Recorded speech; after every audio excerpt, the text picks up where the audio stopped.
come out here at the same time, we're not going anywhere. Well, that's the key is you understand because you've tested things. You understand what's doable and what's not. And a lot of people have the idea that they can do this and they haven't practiced. They haven't tested. To get to 2 of our locations, we have to have a car that's still operable and roads that are still passable. And enough fuel to get there. Well, fuel is pretty easy. We got that taken care of. It's just, will the car still be operable and will the roads still be passable? Mm-hmm. If we get hit with an earthquake, one location's gone. All we need in Utah for that location to be on to me is at least a 7.5 magnitude along that fault line, because that fault line is right in the way. And actually will eliminate possibly 2 locations for me. There is a back way to get to one of the other locations from where I live. But if the road is not passable, earthquakes, there could be fallen trees. It's a backwoods road, so there could be lots of fallen trees. I'll run out of chainsaw gas before I get to my location, most likely, clearing trees. So you have to have like a realistic view of where can I get and how. So if you're truly committed to bugging out, do it now. Mm-hmm. Figure out a way, get out now, and strategically relocate to that place where you want to be when it hits the fan. That's, in my opinion, truly the only realistic. And I don't know how realistic it is for a lot of people. I still have to work. I can't leave my job just yet, right? I got to work in town, and that's a couple hours away from here. And I do have the ability to come out here and work remotely for a day or 2 a week. But other than that, I got to visit clients. I got to be in my vehicle in person, in the cities. So we are working on that plan. And, part of the last episode we talked about precious metals, and that is also part of my ability to strategically relocate at some point, right?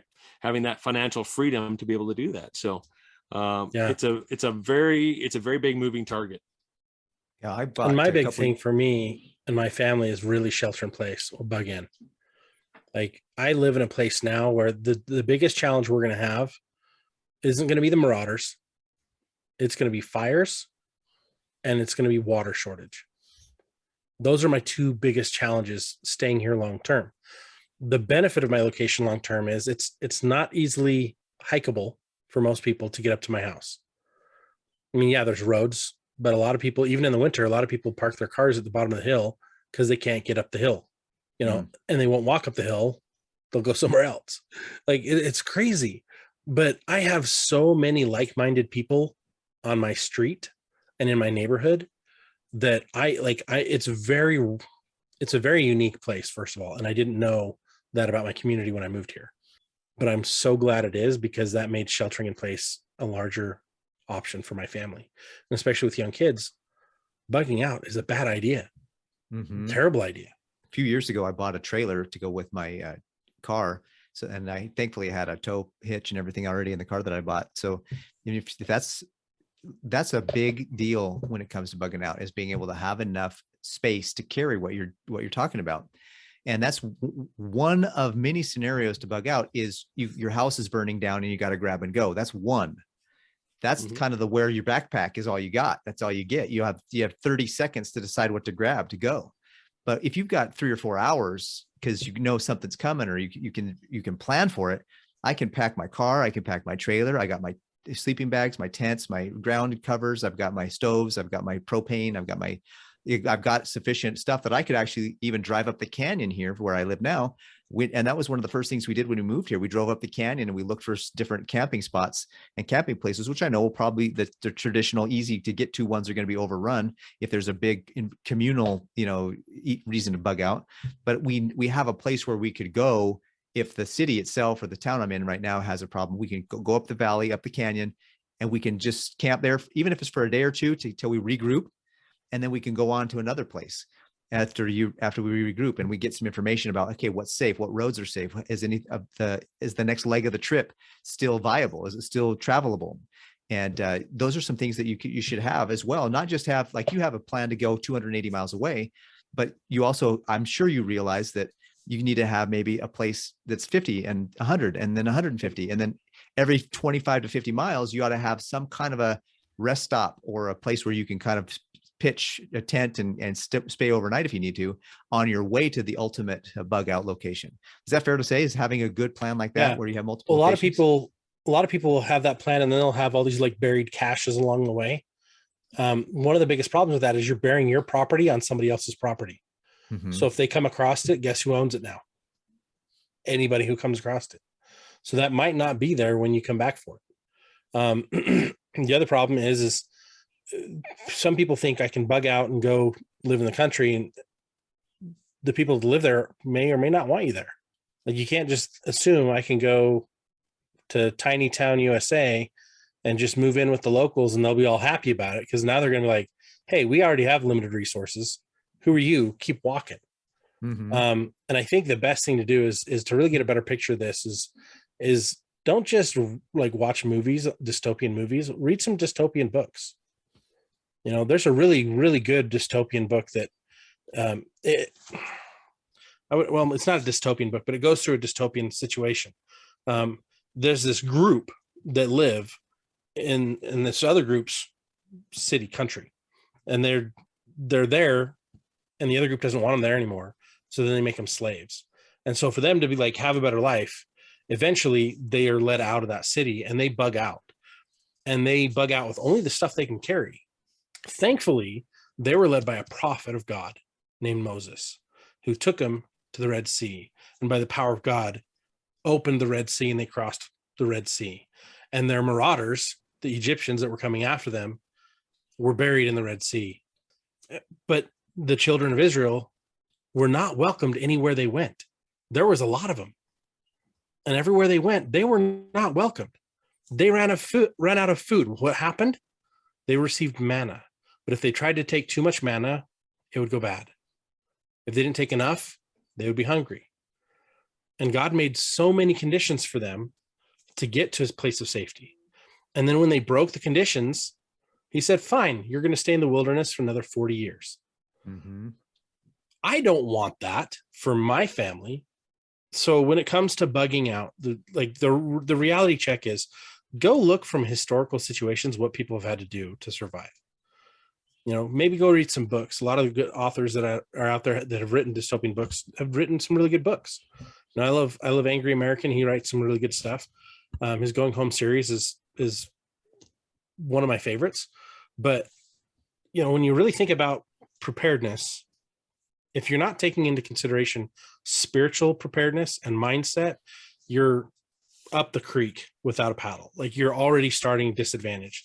If you focus on God-centered and faith-centered preparedness, you're going to have a better opportunity to survive whatever's coming. Everything that's coming is biblical. It's been prophesied. We're promised that it's going to get real bad. But we're also promised that the believers, those who are faithful to Jesus Christ, those who are faithful to God, they can be preserved through this.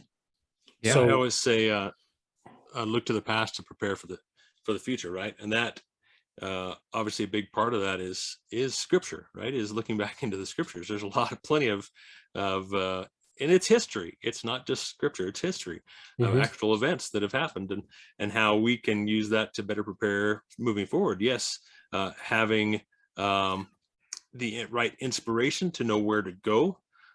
My ability to get this place was, as you guys know, it was nothing but blessings. I couldn't have done this myself without being blessed. And it's because it's been a focus of mine. It's something I want to do. And I believe if you, in the power of prayer, that actually is what made this happen for me and my family. It's a lot of hard work. You know, I'm up here every single week, 2-3 days a week, working on this property. It's a lot of hard work, but man, I love it. You know, again, looking to the past, prepare for the future also relates to our more immediate ancestors, right? Looking back to how my grandparents lived and my great grandparents lived, the rural areas they lived in. And I think that's a great plan as well. You know, hopefully you have some relatives in a rural town, right? Get to know them. If you don't already know them, well, get to know them, and then you got a potential bug out spot, right? bringing them delicious jams and jellies and treats so that they know that you're valuable to them. And that's exactly what I say is when some of my family say, hey, we'll come to your place. And I say, okay, as long as you bring your year's supply of food with you, you can come to my place. Yep. And then it causes them to think like, maybe I should get more serious about getting my year's supply. Because if my own brother won't let me come unless I have, they're going to be a drain on our resources if they don't, right? It's only going to compromise my own family. Well, I think that's a really good price of admission. Mm-hmm. Price of admission. Yes, you can come. Absolutely. I'm going to start using that. Yes, you can come. The price of admission is a year's supply of food. Bring that with you. Add to the resources. Don't deplete. Yeah, exactly, for your whole family. And I think that is probably the best thing I can point back to for preparedness, for bugging out, like the whole topic. If you're going to try to go somewhere else, you better have resources to benefit that somewhere else. Yeah. I think another big thing too is as you're traveling, you alluded to it, Scott, with your discussion about going into areas where people will already be, and they may not want to have you there. If you have the ability to discern, and that discernment can come from God, he can prompt you, inspire you, impress upon you, however you get communications from God. If you're walking into an area and you feel an uneasy feeling, and you know those guys are probably not going to be the ones you should camp with. If you walk into an area and you feel good and you're like, ooh, these guys are good, they're kind, they're loving, and you got to be careful when you're out when everybody's bugging out.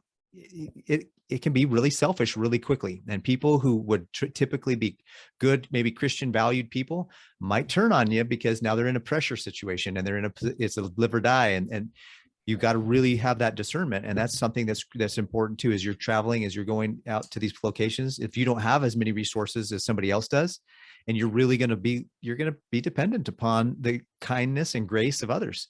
And if you follow, one of the things that I just absolutely believe is that there will come a day when somebody who's not got enough, or who's doing their best or did their best, will not either knock on my door or knock on my tent when in my bug out location and say, hey, look, I did my best, but I ran out. Do you have anything extra for me? And I need to have a spiritual connection to be able to know if that person is trying to get me or trick me or do other things. But they also too need to have that. God may have sent them to me. They may have been praying, where should I go? Where can I go? And they look off into the distance and they see my bug out location. They see, which will probably be with Shane, because, I helped build the Quonset, and he promised me that because I helped build the Quonset, that could also be my new bug out, or one of my bug out locations. So just bring your year's supply of food with you. Right. I was going to say that too. Yeah, that's awesome. That trailer before you come, Paris. Well, that better be full, man.